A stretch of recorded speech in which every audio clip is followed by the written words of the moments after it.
Are there any things you feel like have to happen for your team to be able to make the sort of run you need to make? You know, you really just keep your focus on the first team you're playing. Mm-hmm. You know, I know that's not really the answer to your question, but it's just, you know, what you do. You don't get past, you know, you can't make a run unless you win, you know, your first game. So just trying to focus on us and, you know, playing better than we played that day in Columbus, playing better than we did other day. You know, it's something for us that we haven't been able to maintain that level of consistency. You know, you win 3 in a row, you lose 4 in a row, you win 2 in a row. You're in position to win a game, and I just felt like Rutgers was quicker to the ball than us other day. Like sometimes it's not going to go your way. We haven't shot the ball well in those 2 wins, but we still won the game. And obviously we shot it better than we had a 4-game losing streak, but it wasn't that much better. We just played, you know, better in other areas of the game. I thought we were quicker to the ball in those games. I thought we rebounded the ball better in those games. And then other day, just in that first half especially, like we should have been in a different position going into halftime. But, you know, give Rutgers credit, they scrapped and they got to a lot of those 50-50 balls. So those are the things that I think we're going to have to do, you know, against Ohio State. Especially those guys, they play hard and very athletic and very aggressive. And so you got to be able to handle their pressure. You got to be able to handle their athleticism and still be able to execute and take care of the ball. You talked at the beginning of the year that this team had to play inside out more than last year's Right. team. How do you evaluate how they've done that? Right. Well, I think it goes back to how we get defended at times. At times they play us one-on-one. If they feel like they have enough physical strength to handle our interior players, they'll play us one-on-one and then not allow us to have that balance and to get clean looks from 3. If we can establish some inside play, even establishing getting offensive rebounds and making plays at that time, and your effort can help you in that area at times. You know, that to me is the best way for us to go about it, is to be able to establish an inside presence, score there, get to the free throw line there, then be able to get some threes through that. But I think we have to generate threes in more ways, like through our decision making, through transition, through some of those offensive rebounds that I mentioned, kind of kick out threes. That's when you see us have balance with making threes and scoring and then getting to the free throw line. That, you know, that's when we're at our best. That's when anybody's at their best. But you know, we just haven't been consistent in that area. We got the ball down low in the last game. You know, a handful of times it came up with nothing. You get it where you want it. You know, now something positive should happen. And then we just, you know, whether we weren't fundamentally sound and we turned it over, or we took an ill-advised shot, or we just didn't complete the play. Just kind of along those lines, how come this team hasn't gotten more offense from the foul line? From where? The foul line? Just not, you know, getting, you know, deep enough position and then going strong with it. I think there's been a lot of things where they've let things go on too. I think, you know, from a physical standpoint, I think they've allowed guys to bang more this year. I think we've had quality big guys across the board. I don't think there's any secret that they want to keep the best players in the game, you know, whether that's for us or for another team in our league. And they've just allowed more physical play. And so with that, you got to be able to handle that, and they're only really going to call the obvious, you know, in the post. But that's something that, you know, you want to do.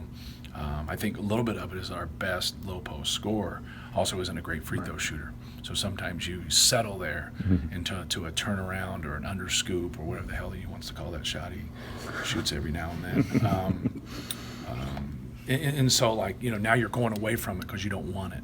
Well, we need him to be aggressive. Like, we need him to score. We need him to want it, you know, and take that on. And even though maybe you don't make both your free throws or you split them or whatever, you're still accumulating fouls. You're still getting into the bonus. Right. You're still getting people in foul trouble. There's still a lot of positives to come from it. Just to stick on Travion, where do you feel like he has developed, and where do you feel like he hasn't developed well enough? Well, his ability to rebound the basketball,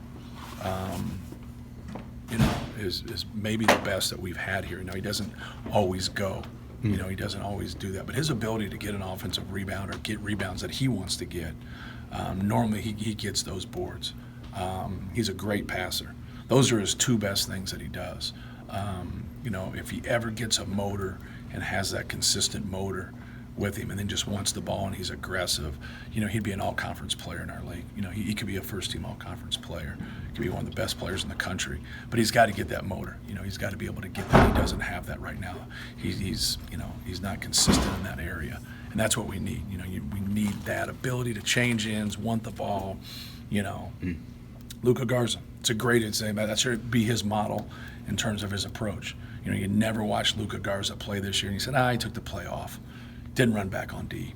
Didn't want it, didn't go after it. He might have been a little overzealous at times, but great ones are overzealous. Carson was overzealous. Caleb Swanigan was overzealous, but Luka Garza's in tip-top shape, and he comes full throttle all the time, and it's a great gauge for any big guy out there wanting to say, hey, here's a guy that's National Player of the Year. How did he get it? Well, he got in shape. He's aggressive, and he goes at his opponent, nonstop for 40 minutes. Yep. No Joe made defensive team. How do you evaluate, how do you measure his defensive success? Well, we put him on a lot of different people. Like, we didn't put him on as many point guards this year. I thought Eric had made strides and done a good job of guarding the guy picking the ball up, and now it allows us to, have him guard a bigger player, whether that's like an Andre Wesson or Wieskamp, guys that are really small forwards but might play that undersized four. And so, we've been able to put him on guys, like that. We were able to put him on Marcus Carr at the end of the game. He got in foul trouble in that game. So we were able to put him on,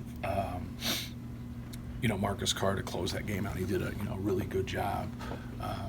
So just, he guards Justin Smith, who's a, kind of a combo forward in his own right, but then he's able to guard quickness too. So it really gives you an advantage on the defensive end to be able to have somebody that can guard so many different people. But I thought Eric's improvement really helped us also, because now it gave us somebody that we thought was pretty good on the ball, and then No-Gel's ability to guard different people doesn't mean we won't have No-Gel go and close those guys out and be able to finish the game on them. So.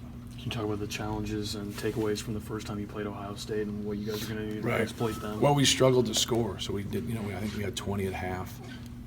In that game, we never really got it to where we got into any rhythm in the game. Evan Boudreaux had a good game for us. Outside of him, we just didn't have any other real offensive continuity. And then defensive, we had too many breakdowns. I thought Kyle Young was the best player in the game. He was quick to the ball. He played hard. He just made plays. And that's what you have to be able to do. I thought that's what Rutgers did in the first half against us. When the ball got loose, things had to happen. They made those plays. And when you get into competition, you have to be able to be quick to the ball and get the 50-50 balls and get the long rebounds. So this is going to be really important, in this game. And not to say other guys didn't play well for them, because I think they made enough shots to kind of push the lead there at the end and to finish us off. But for the most part, I thought he really set the tone. Kyle Young did for them. What would it be like to play a major college basketball game in an empty arena if that would happen? It'd be different, obviously. Everybody does that with their scrimmages before the season, the secret scrimmages. So you kind of get there, and your players can definitely hear you. That's for sure. So you get in those loud gyms, and your players, I'm sorry, coach, I just didn't hear you. So, and they'll be able to say that. Even though I think we might have a couple that might still say it. So yeah, it would obviously be a lot different. I think the challenge, I think people feed off runs. I think people feed off their fans. And now you wouldn't have that. You just wouldn't have that element. You'd have to generate your own energy, which would be interesting. It'd be different, but you play enough basketball, you get it figured out. If things don't work out for you guys this weekend from an NCAA perspective, are you receptive to the NIT? Sure, without question.